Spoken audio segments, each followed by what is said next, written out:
Para jemaah sekalian, sebagaimana sudah kita jadwalkan, insyaallah taala pada malam hari ini kita akan mendengarkan tausiah kajian ilmiah yang insyaallah taala yang akan disampaikan oleh guru kita, yaitu beliau Al-Ustadz Al-Fadil Ad-Doktor Abdullah Roy Hafizahullah taala, yang alhamdulillah dengan izin Allah kita bisa diberikan kesempatan untuk bisa beristighfar dengan beliau. Kita bisa diberikan kesempatan kembali untuk bisa bermajelis dengan beliau. Maka dari itu para jemaah sekalian, mari kita manfaatkan momen ini untuk bisa mengambil manfaat dan faedah dari kehadiran beliau ya. Semoga Allah Subhanahu wa taala memberkahi majelis kita. Semoga Allah Subhanahu wa taala memberikan taufik untuk kita untuk bisa memahami dan juga mengamalkan ilmu yang pelajari.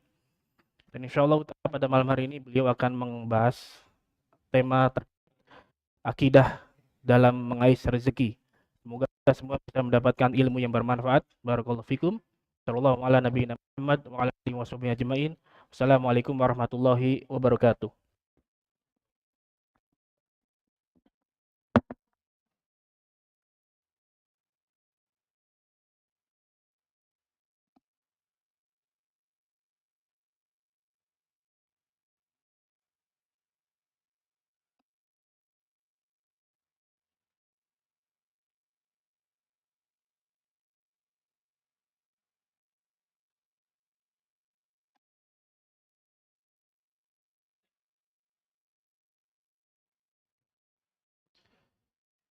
Bismillahirrahmanirrahim.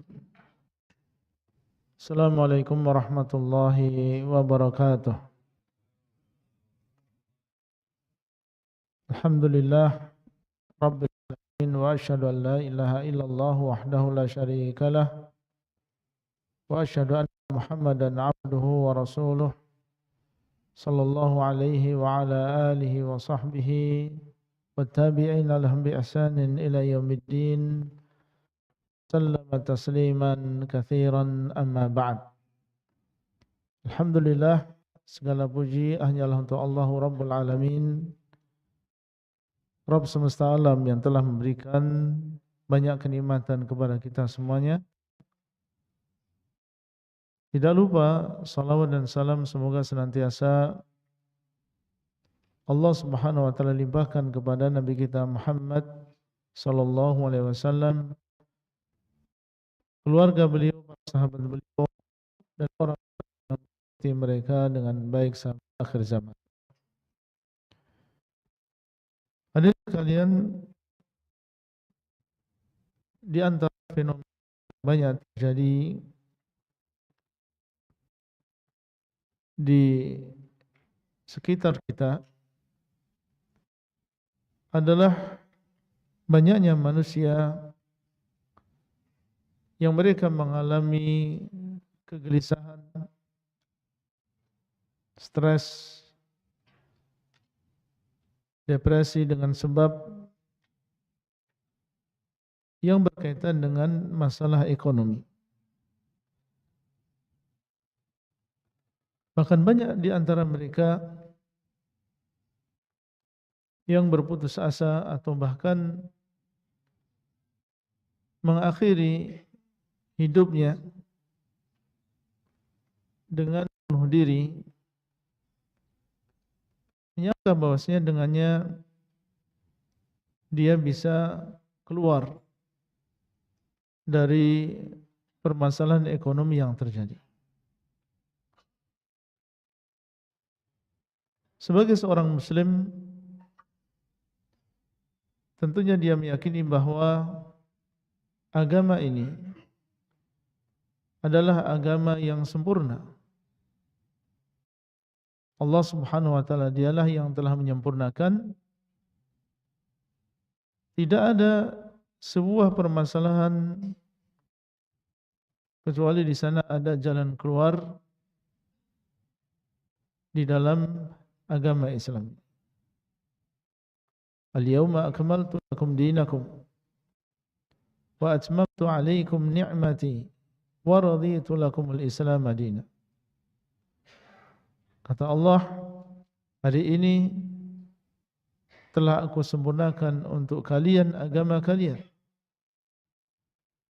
dan aku telah sempurnakan nikmatku atas kalian, dan aku ridhai Islam sebagai agama bagi kalian.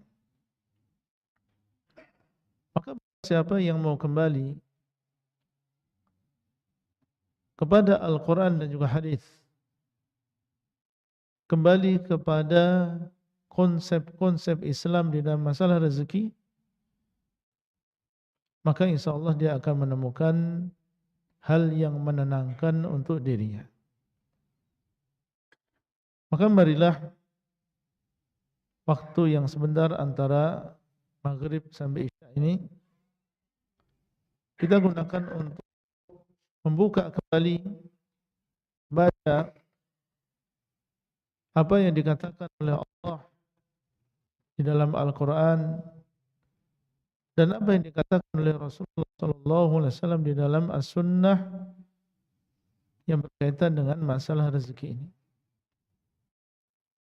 Dan tidak ada yang lebih benar ucapannya daripada ucapan Allah,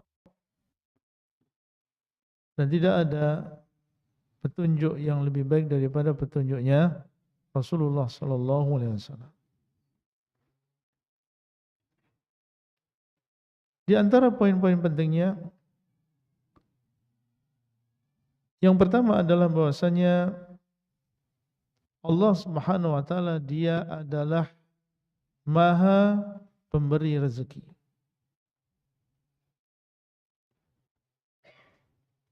Dan ini termasuk di antara poin yang paling besar. Keyakinan bahwasanya Allah Subhanahu wa taala Rabb kita yang telah menciptakan kita, dia adalah zat yang maha memberikan rezeki. Allah Subhanahu wa taala mengatakan, innallaha huwar razzaqu dzul quwwatil matin. Sesungguhnya Allah, dia adalah Ar-Razzaq, yang maha memberikan rezeki, yang memiliki kekuatan yang sangat kokoh.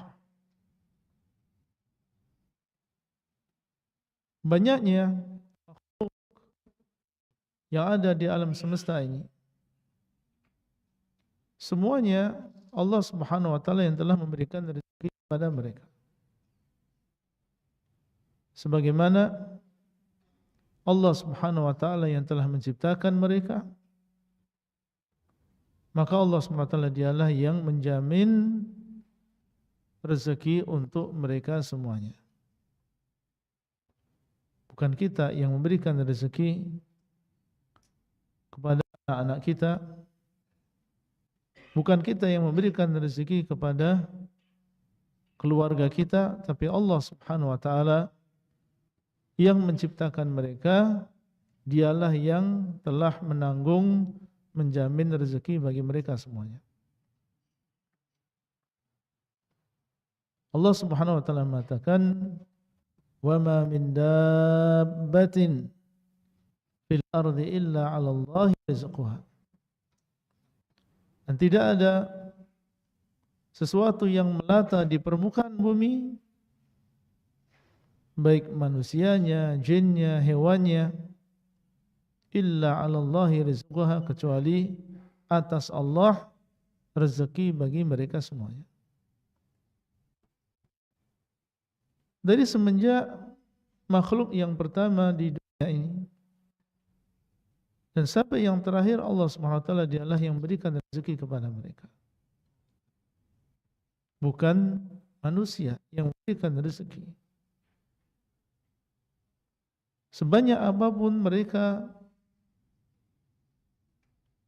dimanapun tempat tinggal mereka, Allah Subhanahu wa taala akan menyampaikan rezeki tersebut kepada masing-masing. Dan dialah yang maha kaya, dan dialah Allah Subhanahu wa taala yang maha memberikan rezeki kepada makhluknya. Allah tidak akan menyia-nyiakan mereka.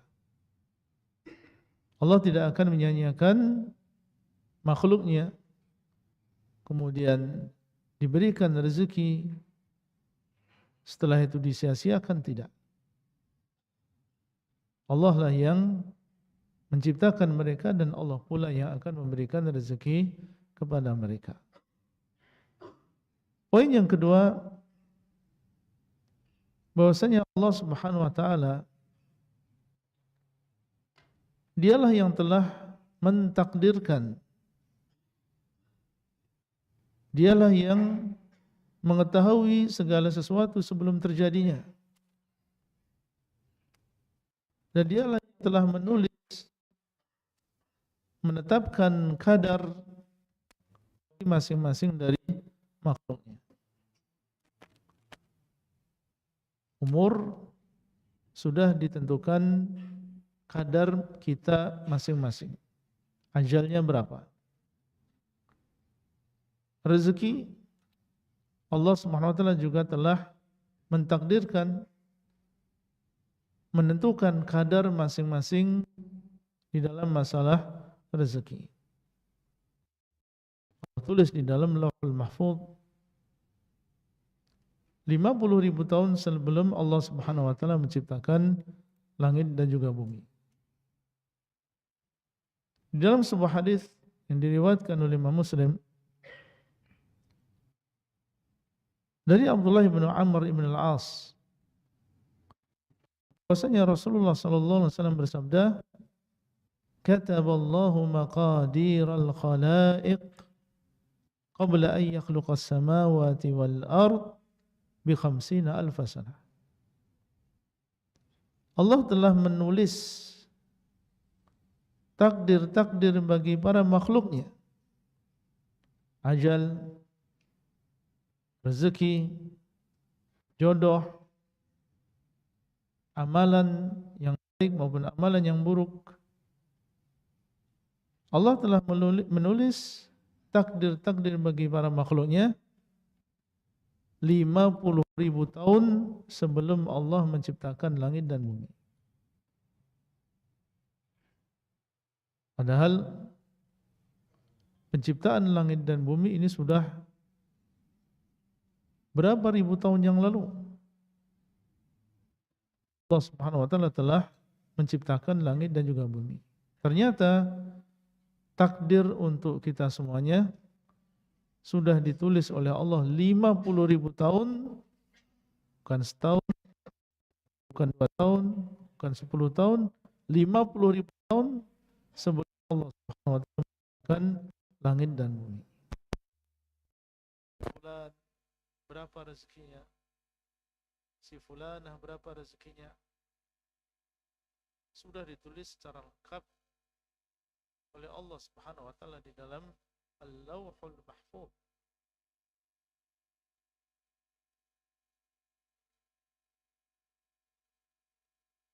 Maka ini adalah di antara poin yang juga sangat penting yang harus dipahami oleh seorang muslim. Dan apa yang sudah ditulis oleh Allah di dalam Lauhul Mahfuz, itulah yang akan terjadi. Dan apa yang terjadi di dunia ini tidak mungkin keluar dari apa yang sudah ditulis di dalam Lauhul Mahfuz.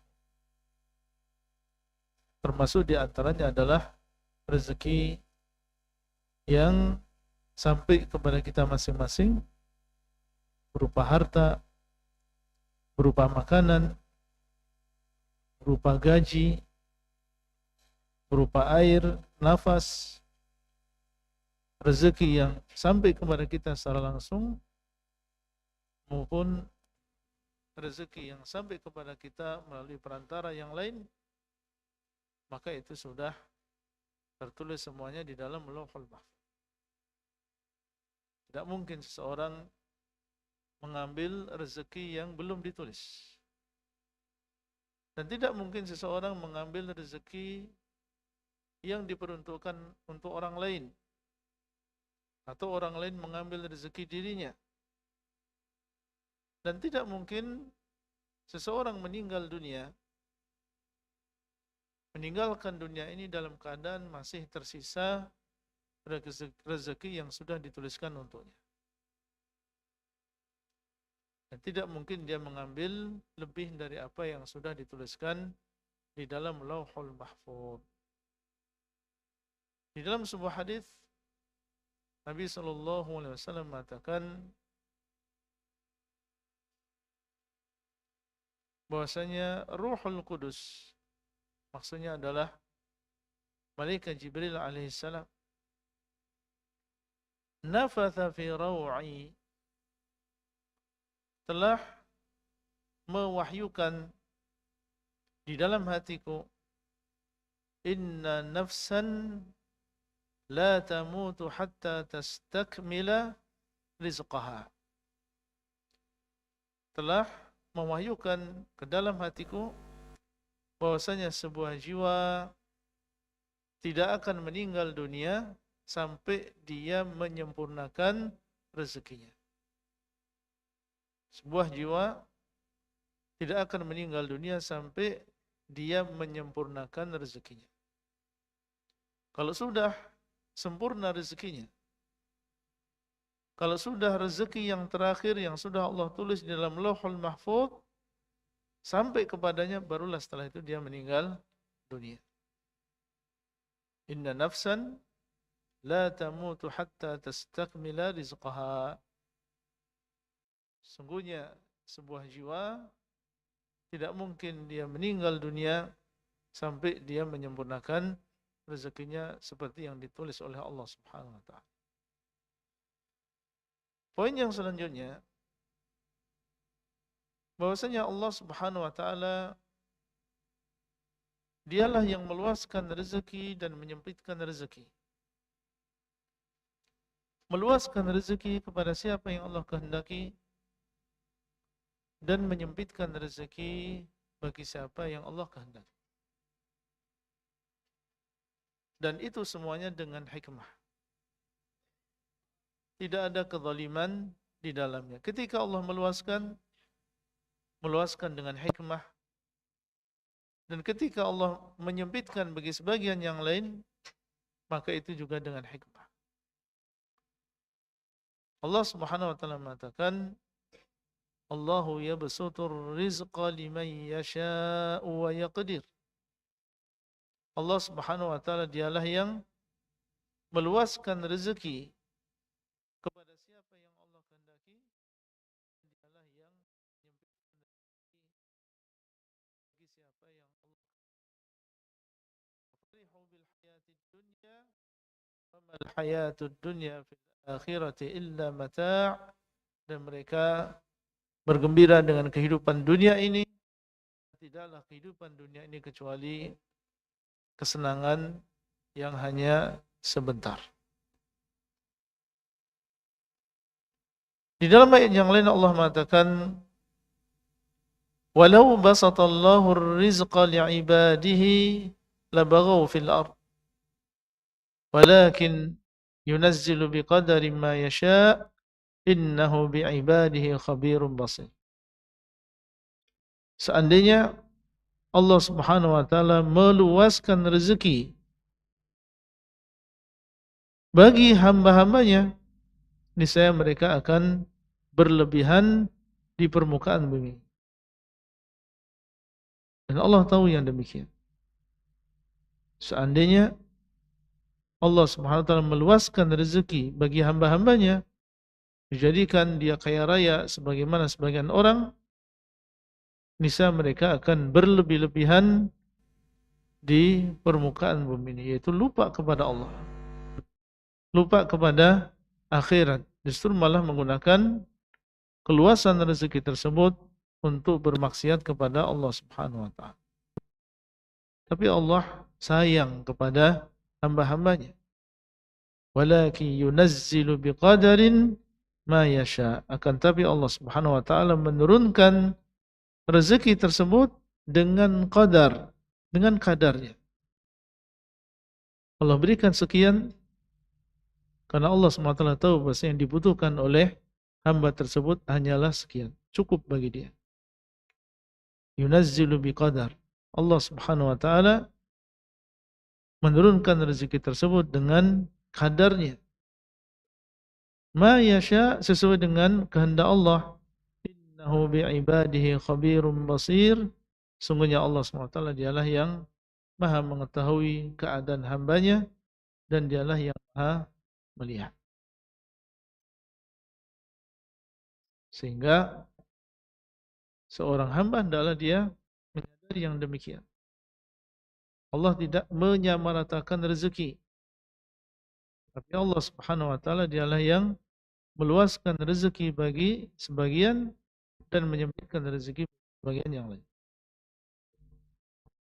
Poin yang selanjutnya, bahwasanya rezeki yang luas tidak menunjukkan kecintaan Allah kepada seorang hamba. Dan rezeki yang sempit tidak menunjukkan kebencian Allah kepada seorang hamba. Kenapa demikian?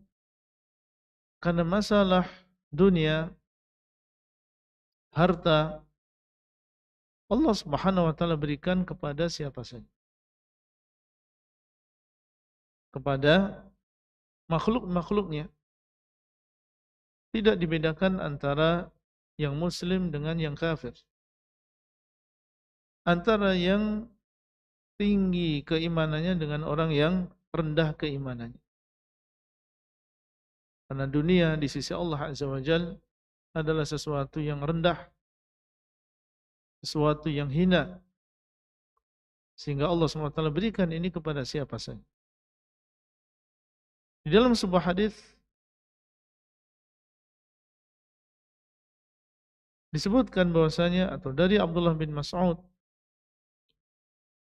beliau mengatakan, innallaha qasama bainakum akhlaqakum kama qasama bainakum arzaqakum. Sesungguhnya Allah Subhanahu wa taala telah membagi di antara kalian akhlak-akhlak kalian sebagaimana Allah telah membagi di antara kalian rezeki-rezeki kalian. Wa innallaha yu'til mala man yuhibbu wa man la yuhib. Dan sesungguhnya Allah memberikan harta dunia ini untuk orang yang Allah cintai dan orang yang tidak Allah cintai. Allah berikan harta dunia ini kepada orang yang Allah cintai, orang yang beriman, dan juga orang yang tidak Allah cintai, di antaranya adalah orang-orang yang kafir. Allah berikan kepada masing-masing mereka. Wala yu'til imana illa man ahab. Dan Allah Subhanahu wa taala tidak memberikan keimanan, keislaman kecuali kepada orang yang Allah cintai saja.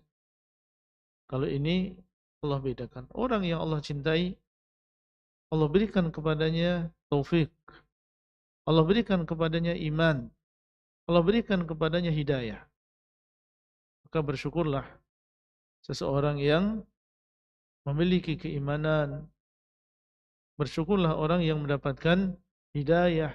Semoga ini adalah tanda cinta Allah kepada seseorang. Adapun harta dunia, maka Allah SWT berikan kepada siapa saja. Sehingga salah orang yang menyangka bahwasanya ketika dia mendapatkan harta dunia berarti Allah memuliakan dia. Kemudian sebaliknya ketika dia dimiskinkan, mendapatkan ujian dalam masalah ekonomi, berarti Allah menghinakan dia. Maka ini adalah keyakinan yang keliru. Allah Subhanahu wa taala mengatakan, fa ammal insanu idza mabtalahu rabbuhu fa akramahu wa na'amahu fa yaqulu rabbi akraman. Wa amma idza mabtalahu fa qadara alaihi rizqahu fa yaqulu rabbi ahanan. Adapun manusia, apabila Allah Subhanahu wa taala mengujinya, kemudian Allah memuliakan dia, memberikan nikmat kepadanya, maka dia mengatakan, Rabbku telah memuliakan aku. Itu menyangka bahwasanya ketika dia mendapatkan nikmat berarti Allah memuliakan dia. Adapun ketika dia diuji dan disempitkan rezekinya, maka dia mengatakan bahwasanya Rabbku telah menghinakan diriku. Maka Allah Subhanahu wa taala ingin mengingatkan kita bahwa ini adalah keyakinan yang salah. Qarun, dan siapa yang tidak mengenal Qarun? Bagaimana kayanya dia? Bagaimana banyaknya harta yang Allah Subhanahu wa taala titipkan kepada Qarun. Akan tapi dia adalah orang yang kufur. Dia adalah orang yang tidak dicintai oleh Allah Subhanahu wa taala. Harta yang Allah Subhanahu wa taala berikan kepada Qarun tidak menunjukkan bahwasanya Allah Subhanahu wa taala mencintainya. Demikian pula sebagian hamba-hamba Allah, mereka tidak memiliki rezeki seluas orang-orang yang kafir, bahkan diuji dengan kefakiran, dengan kemiskinan, dengan kekurangan. Tapi Allah Subhanahu wa taala mencintai mereka. Dan Nabi SAW mengatakan, Innallaha idza ahabba qauman ibtalahum. Sungguhnya Allah Subhanahu wa taala apabila mencintai sebuah kaum, seorang hamba, maka Allah Subhanahu wa taala akan menguji hamba tersebut. Dan Allah Subhanahu wa taala mengatakan, "Wala yahsabanna alladhina kafaru annama numli lahum khairul li anfusihim. Innama numli lahum liyazdadu itsman wa lahum 'adzabun muhin." Dan janganlah orang-orang kafir mereka menyangka bahwasanya apa yang kami berikan kepada mereka itu berupa dunia ini baik bagi diri mereka. Sesungguhnya kami memberikan kepada mereka supaya mereka semakin banyak dosanya dan bagi mereka azab yang sangat menyedihkan. Poin yang selanjutnya di antara poin-poin yang menjadi keyakinan dan juga akidah kita semuanya yang berdasarkan Al-Quran dan Sunnah yang berkaitan dengan masalah rezeki, bahwasanya bertawakal kepada Allah adalah sebab utama mendapatkan rezeki. Tawakal artinya adalah bergantung, meyakini bahwasanya tidak mendatangkan rezeki kecuali Allah, dan tidak menghalangi dari rezeki kecuali Allah saja. Tawakal kepada Allah di dalam masalah rezeki, yaitu seseorang meyakini bahwa tidak mendatangkan rezeki meskipun hanya setetes air atau sebutir nasi kecuali Allah saja, dan tidak menghalangi dari rezeki tertentu kecuali Allah saja. Ini namanya tawakal. Dan keyakinan seperti ini, ketahuilah itu adalah sebab utama justru seseorang mendapatkan rezeki dari Allah. Karena dia bertawakal kepada Allah yang Maha Hidup, bertawakal kepada Allah Ar-Razzaq, maka justru keyakinan seperti ini itulah yang menjadi sebab utama seseorang mendapatkan rezeki dari Allah Subhanahu wa taala. Meskipun sepele, tapi dengan sebab dengan sebab keyakinan yang ada dalam hatinya tadi, Allah Subhanahu wa taala akhirnya memberikan rezeki kepada orang tersebut. Perhatikan sabda Nabi sallallahu alaihi wasallam yang diriwayatkan oleh At-Tirmidzi dari Umar bin Khattab radhiyallahu taala anhu. Rasulullah sallallahu alaihi wasallam bersabda, "Lau annakum kuntum tawakkaluna 'ala Allahi haqqa tawakkulih la ruziktum kama yurzaqut thair taghdu khimasan wa taruhu bitana. Yang artinya seandainya kalian benar-benar bertawakal kepada Allah, seandainya kalian benar-benar bergantung kepada Allah di dalam masalah manfaat dan juga mudarat, niscaya kalian akan diberikan rezeki sebagaimana burung diberikan rezeki. Niscaya kalian akan diberikan rezeki sebagaimana burung diberikan rezeki. Bagaimana burung diberikan rezeki oleh Allah? Taghdu khimasan, dia pergi dalam keadaan kosong perutnya dengan membawa sebab yang sederhana. Dia hanya memiliki sayap, dia memiliki dua kaki. Dengan sebab yang sederhana, meninggalkan sarangnya dalam keadaan lapar, wa taruhu bitanan, kemudian dia pulang sudah dalam keadaan kenyang. Ada tawakal kepada Allah. Meskipun yang dia miliki adalah sesuatu yang sederhana, tidak seperti yang dimiliki oleh manusia, memiliki tangan yang sempurna, memiliki sebab-sebab yang banyak yang dengannya dia bisa mendapatkan rezeki.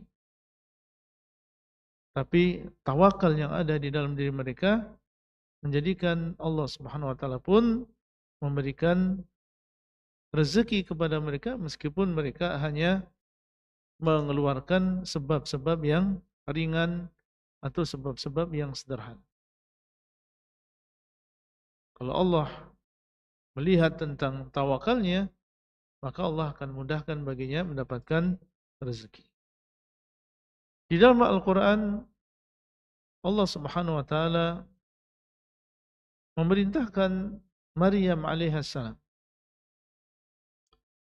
yang saat itu dalam keadaan hamil tua. Dan kita tahu bagaimana keadaan seorang wanita yang hamil tua dalam keadaan dia lemah.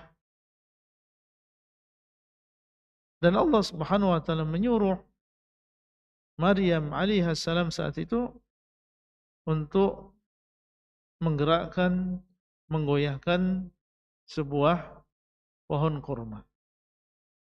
Pohon kurma tentunya adalah pohon yang sangat kokoh. Bahkan Nabi SAW menjadikan ini sebagai permisalan bagi seorang muslim. Disuruh Maryam alaihissalam untuk menggoyahkan atau menggerakkan pohon tersebut. Allah Subhanahu wa taala mengatakan, "Wa huzzi ilaiki bi jid'in nakhlah tusaqit 'alaiki rutaban janiyya." Dan goyangkanlah, gerakkanlah kepadamu pohon kurma tersebut. Allah SWT menyuruh beliau untuk mengambil sebab sesuai dengan keadaan dia sebagai seorang wanita yang sedang dalam keadaan hamil. Goyangkan pohon tersebut. Karena kekuatan tawakal yang ada di dalam hatinya dan keyakinan bahwasanya Allah SWT dialah yang memberikan rezeki, maka tusaqit 'alaiki rutaban janiyya, akan berjatuhan rutab. Dan rutab ini adalah kurma yang masih muda. Dan ini menunjukkan keanehan kembali karena pohon kurma sendiri itu adalah sesuatu yang kokoh dan sulit untuk digerakkan, apalagi gerakan yang bisa merontokkan kurma-kurma yang masih muda. Ini lebih sulit lagi. Tapi Allah SWT menyuruh beliau untuk mengambil sebabnya. Dan Allah SWT dialah yang akan menanggung rezeki bagi makhluknya. Oleh karena itu mungkin saja seorang yang dia mengambil sebab yang ringan dan sederhana, dan dengannya Allah Subhanahu wa taala memberikan rezeki yang luas karena sebab tawakal yang ada di dalam hatinya. Poin yang selanjutnya adalah bahwasanya kita sebagai seorang muslim diperintahkan untuk berusaha dan juga bekerja. Rezeki sudah ditulis oleh Allah Subhanahu wa taala, dan itu adalah keyakinan kita, dan di waktu yang sama Allah Subhanahu wa taala juga memerintahkan kita untuk berusaha mencari rezeki tersebut. Bukan menjadi seorang yang bermalas-malasan. Bukan menjadi seorang yang berpangku tangan. Di dalam ayat Allah Subhanahu wa taala mengatakan, "Fa idza qudiyatis salatu fantashiru fil ard wabtaghu min fadlillah wadhkurullaha katsiran la'allakum tuflihun." Maka apabila sudah selesai salat, itu salat Jumat, sudah selesai melaksanakan kewajiban, maka hendaklah kalian berpencar di permukaan bumi. Maka hendaklah kalian berpencar di permukaan bumi. Wabtaghu min fadlillah, dan carilah dari karunia Allah, yaitu carilah rezeki. Bekerjalah, berusahalah, dan ingatlah Allah dengan ingatan yang banyak supaya kalian beruntung. Allah Subhanahu wa taala memerintahkan kita untuk menyebar di bumi dan mencari karunia dari Allah Subhanahu wa taala, yaitu mencari rezeki. Di dalam ayat yang lain Allah mengatakan, "Laisa 'alaikum junahun an tabtaghu fadlan min rabbikum." Tidak masalah kalian mencari rezeki dari Rabb kalian, mencari karunia dari Rabb kalian. Di sini Allah Subhanahu wa taala berbicara tentang jamaah haji yang mereka datang ke Baitullah untuk melakukan rukun Islam yang kelima. Dan Allah mengatakan, "Laisa 'alaikum junahun an tabtaghu fadlan min rabbikum." Tidak masalah kalian mencari karunia dari Allah, yaitu di musim haji. Seandainya seseorang pergi berhaji, kemudian di saat dia berhaji dia juga mencari rezeki, jualan, ya membawa dagangan, atau dia menyewakan sesuatu dan seterusnya, maka Allah Subhanahu wa taala tidak melarang yang demikian. Dahulu para nabi mereka juga bekerja. Di dalam Al-Qur'an Allah Subhanahu wa taala menyebutkan tentang Nabi Musa alaihissalam yang bekerja selama 8 tahun, yaitu menggembala ternak, menggembala kambing, dengan syarat atau dia akan dinikahkan dengan salah satu dari putri seorang yang berasal dari Madian, tapi dengan syarat dia bekerja selama 8 tahun menggembala ternak untuk orang tua tersebut.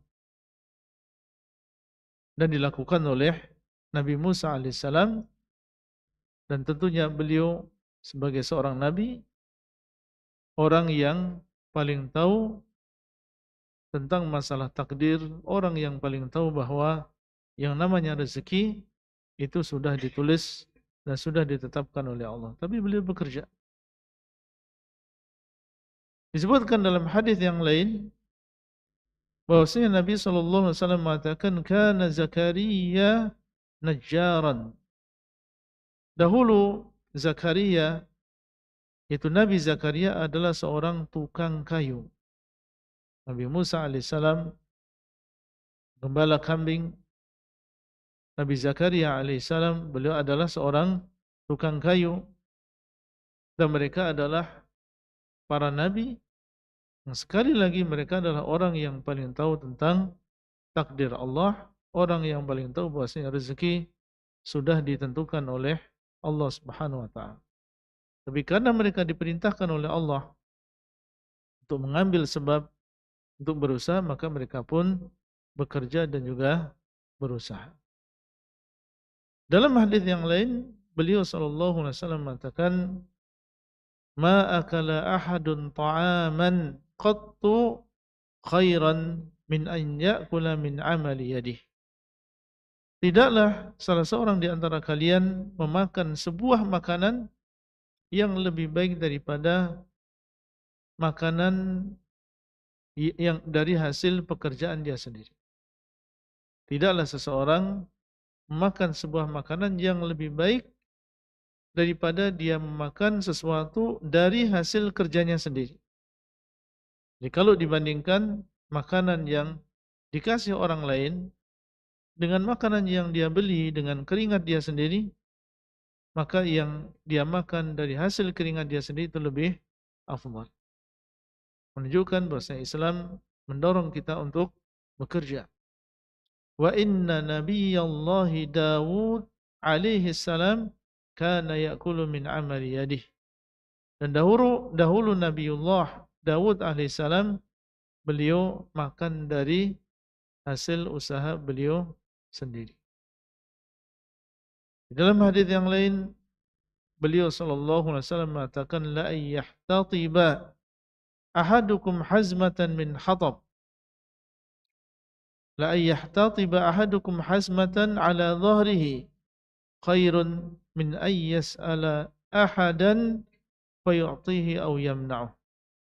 Sungguh salah seorang di antara kalian mencari kayu bakar dan mendapatkan seikat kayu bakar di atas punggungnya, kemudian dia jual, itu lebih baik daripada dia meminta kepada seseorang, baik orang tersebut memberi atau tidak memberi. Demikian Nabi SAW mendorong umatnya untuk tidak meminta-minta kepada orang lain, bekerja sendiri sesuai dengan kemampuannya,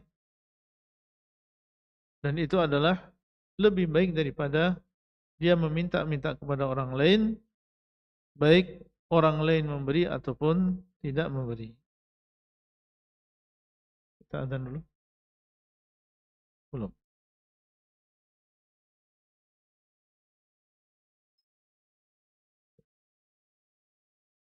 Kita lanjutkan setelah adzan.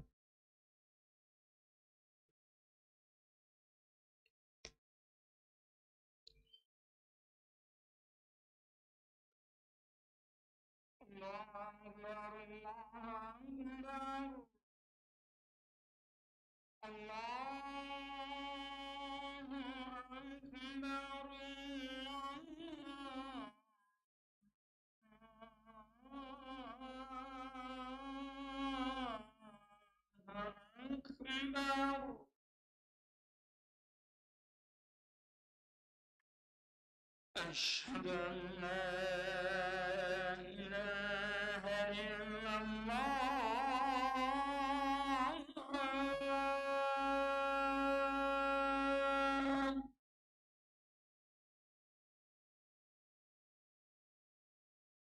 أشهد أن لا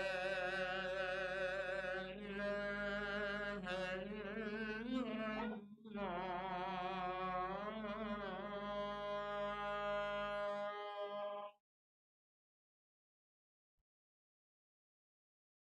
أشهد أن محمد رسول الله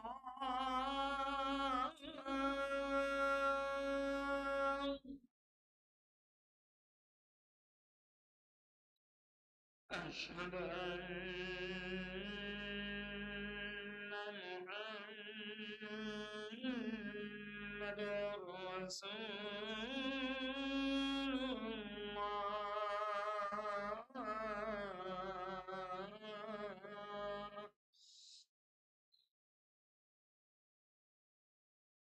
حي على الصلاة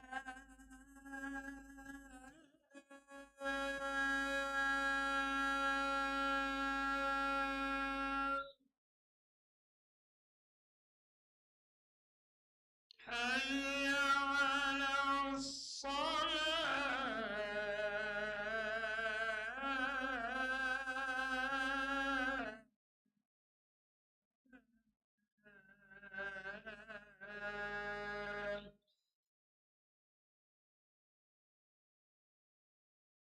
حي على الفلاح حي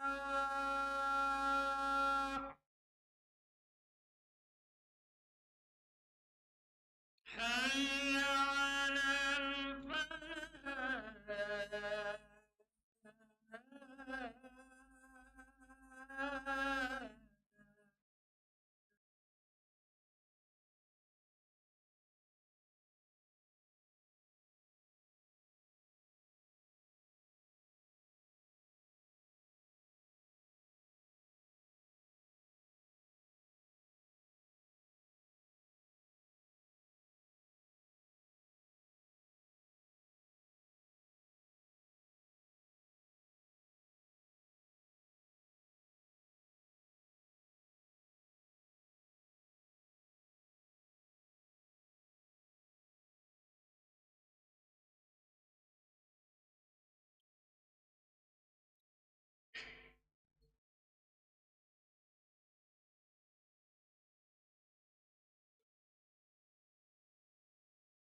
Barakallahu fikum. Di antara poin-poin yang berkaitan dengan masalah rezeki adalah bahwasanya seorang tidak boleh dia mengambil usaha yang haram dan tidak boleh dia menghalalkan segala cara untuk mencari rezeki atau mendapatkan rezeki. Sebagaimana disebutkan di dalam hadis yang telah berlalu, ketika Nabi SAW mengabarkan bahwasanya Jibril telah mewahyukan di dalam diri beliau bahwa sebuah jiwa tidak akan meninggal dunia sampai dia menyempurnakan rezekinya. Maka beliau SAW mengatakan, fattaqullaha wa ajmilu fit talab. Maka hendaklah kalian bertakwa kepada Allah dan hendaklah kalian memperbaiki dalam mencari rezeki. Tidak akan mati seseorang sampai dia menyempurnakan rezekinya, maka bertakwalah kepada Allah dan perbaikilah dalam mencari rezeki. Wala yahmilannakum istibta'ur rizqi an tatlubuhu bima'asillah. Dan janganlah terlambatnya rezeki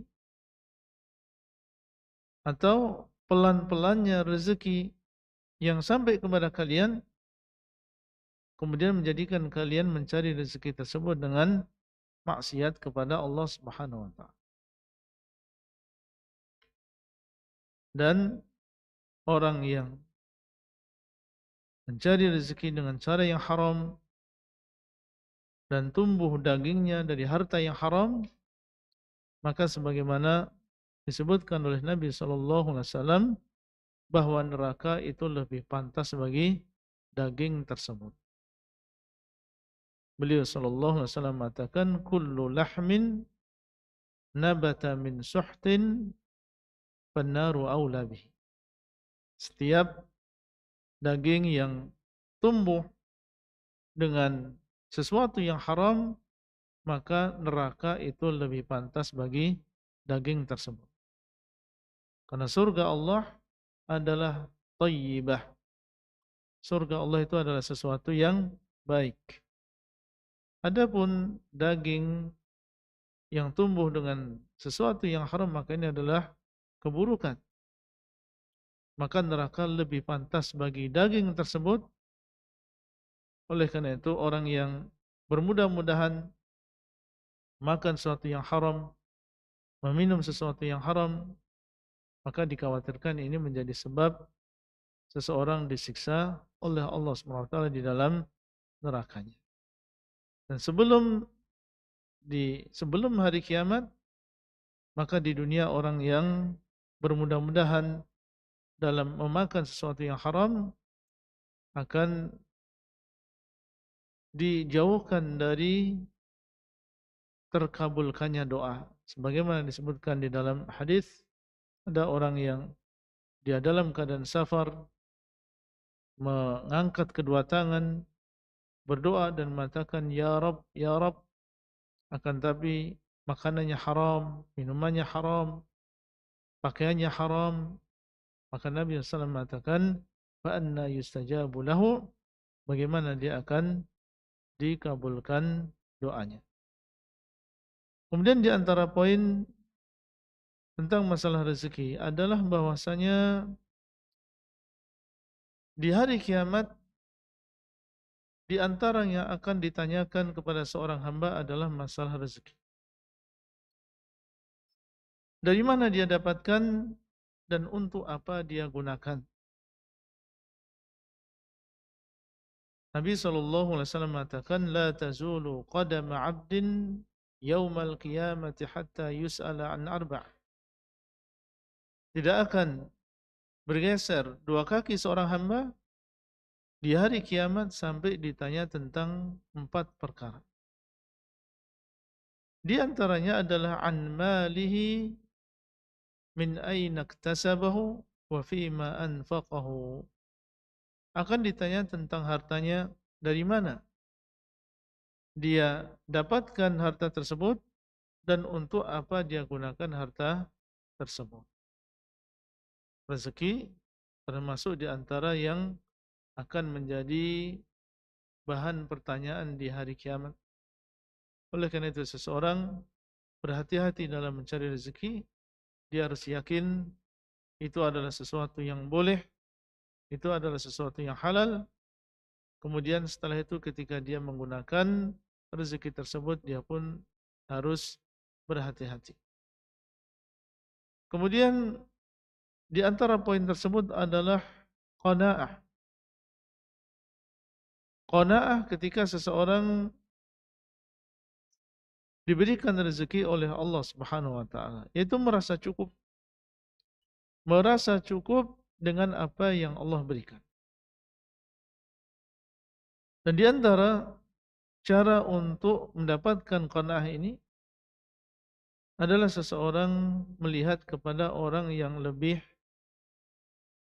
parah keadaannya daripada dia di dalam masalah rezeki. Melihat orang yang lebih miskin, melihat kepada orang yang lebih tidak mampu, niscaya insyaallah dia akan mendapatkan sifat qanaah, merasa cukup dengan apa yang Allah Subhanahu wa taala berikan. Di dalam sebuah hadis Nabi SAW mengatakan, "Unduru ila man huwa asfalu minkum wa la tanduru ila man huwa fawqakum fa innahu ajdaru alla tazdaru ni'matallahi 'alaikum." Hendaklah kalian melihat kepada orang yang lebih rendah daripada kalian. Termasuk di antaranya adalah dalam masalah rezeki. Dan janganlah kalian melihat kepada orang yang lebih tinggi daripada kalian. Termasuk di antaranya adalah dalam masalah rezeki. Karena yang demikian, kata beliau sallallahu alaihi wasallam, itu lebih dekat, lebih pantas, sehingga kalian pun tidak mencela nikmat yang Allah SWT berikan kepada kalian. Kalau kita melihat kepada orang yang lebih bawah,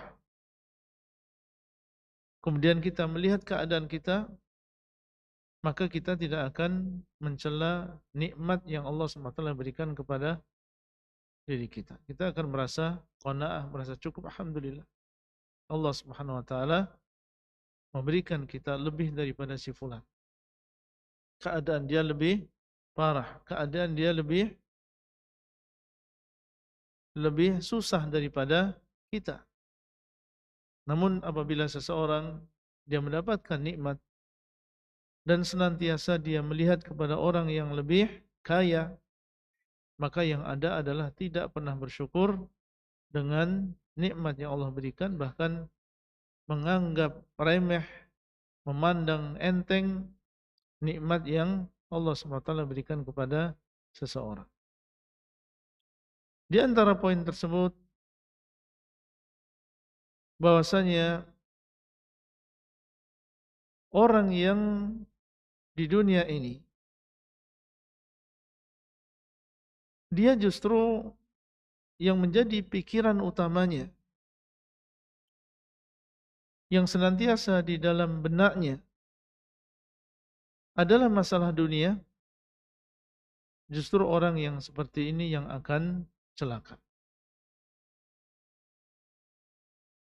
Sebaliknya, orang yang ada di dalam benaknya adalah akhirat, maka justru orang yang demikian yang akan dimudahkan oleh Allah SWT di dalam masalah dunia. Perhatikan hadis Nabi SAW berikut ini. Beliau mengatakan, "Man kanatil akhiratu hammahu." Barang siapa yang akhirat itu menjadi hamnya, menjadi pikirannya, yang ada dalam benaknya, yang senantiasa dia tuju akhirat. Ja'alallahu ghinahu fi qalbi, maka Allah Subhanahu wa taala akan menjadikan kekayaan di dalam hatinya. Mungkin secara zahir dia tidak memiliki harta yang banyak, tapi Allah Subhanahu wa taala jadikan kekayaan di dalam hatinya. Dia merasa cukup. Wa jama'a lahu syamlahu, dan Allah Subhanahu wa taala akan mengumpulkan untuknya urusannya, dijadikan urusannya beres. Karena dia tujuan utamanya adalah akhirat. Allah akan membereskan urusan. Wa atatshu dunya wa hiya raghimah, dan akan datang dunia ini dalam keadaan dia berbondong-bondong, dalam keadaan dia didatangkan oleh Allah SWT kepada orang tersebut. Meskipun orang tadi tidak memikirkan. Yang dia pikirkan adalah akhirat, tapi Allah balas, Allah sempurnakan, bereskan urusannya, Allah mudahkan di dalam masalah urusan dunianya. Wa man kanatid dunya hammahu, tapi sebaliknya, barang siapa yang dunia ini menjadi pikiran utamanya, yang senantiasa dia pikirkan ketika dia bangun tidur, yang dia pikirkan adalah tentang masalah dunia. Terus satu hari yang menjadi pikiran dia adalah dunia, sampai menjelang tidur, bahkan ketika tidur pun dia memikirkan tentang masalah dunia atau bermimpi tentang masalah dunia. Ja'alallahu faqrahu baina ainaihi, Allah akan menjadikan kefakiran senantiasa berada di depan matanya. Yaitu dia merasa fakir terus, dia merasa kurang terus terhadap dunia. Wa farraqa alaihi syamlah, dan Allah akan mencerai-beraikan urusannya, menjadikan urusannya tidak beres, urusan keluarga, urusan pekerjaan, urusan tetangga, urusan anak, akibat dari menjadikan dunia ini sebagai tujuan utama di dalam kehidupan dia. Walam ya'tihi minad dunya illa ma qaddara lah, dan tidak akan sampai kepadanya dunia kecuali apa yang sudah ditakdirkan. Meskipun seseorang mengeluarkan seluruh tenaga yang dia miliki untuk dunia, memikirkan, membuat strategi, membuat perencanaan, menganggarkan, tidak akan sampai kepadanya di antara dunia ini kecuali apa yang sudah ditakdirkan kepada orang tersebut. Sehingga dia pun rugi. Sudah waktu, usia yang terbatas ini dihabiskan untuk perkara dunia saja, dan ternyata dia tidak mendapatkan dunia kecuali yang sudah ditakdirkan untuknya. Nah, sebagian ulama mengatakan berdasarkan hadis ini bahasanya justru orang yang paling banyak bagiannya dari dunia adalah orang yang paling berpaling dengan dunia. Orang yang paling berpaling dengan dunia justru dan fokus dengan akhiratnya, maka dialah yang mendapatkan bagian yang banyak dari dunia ini. Barakallahu fikum, itulah yang bisa kita sampaikan yang berkaitan dengan masalah konsep Islam di dalam masalah rezeki. Semoga yang demikian bermanfaat. Jazakumullahu khairan atas perhatiannya. Wassallallahu ala nabiyina Muhammadin wa ala alihi wa sahbihi ajma'in. Wassalamualaikum warahmatullahi wabarakatuh.